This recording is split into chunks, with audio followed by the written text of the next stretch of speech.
Hi everyone, Adarsh here. So this is a continuation video of binary operators where earlier we have discussed about binary operator, int binary operator, long binary operator.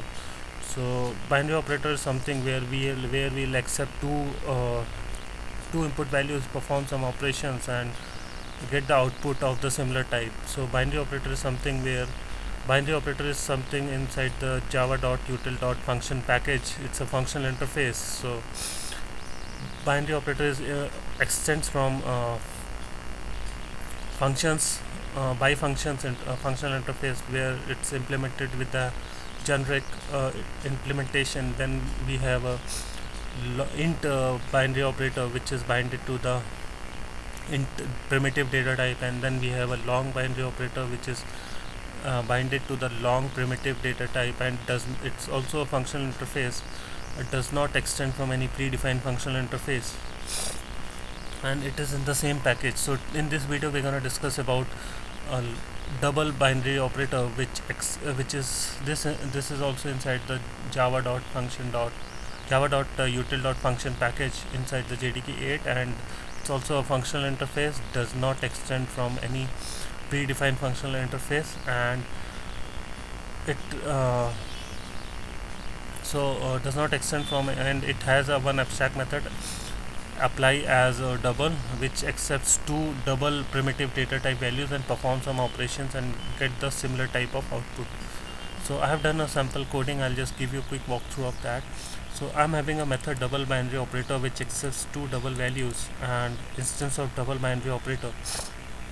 So as I have discussed, it's a functional interface, does not extend from any predefined functional interface. It has a method apply as a double method which accepts two double values and return a double type value.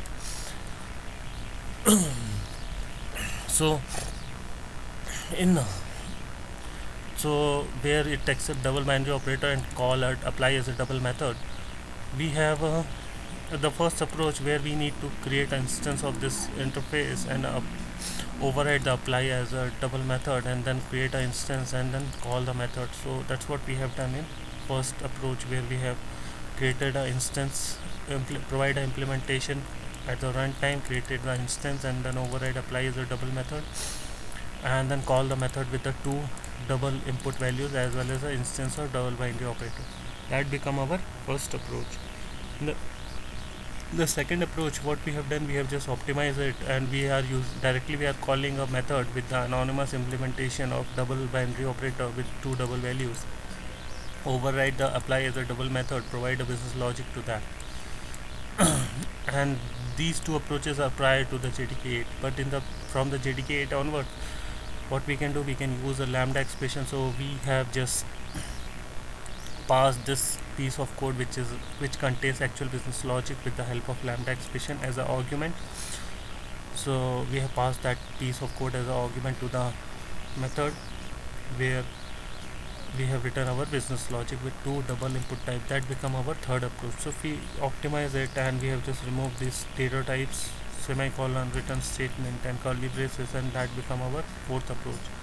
So if you see, if I just execute this piece of code, we'll get this all outputs will be the same, there's no difference, but the writing of code prior to JDK8 in imperative style and in functional style is different. So that's how we can use a double binary operator. So that's it for this video. Please share your thoughts, comments, and do subscribe my channel. Till then, take care, bye.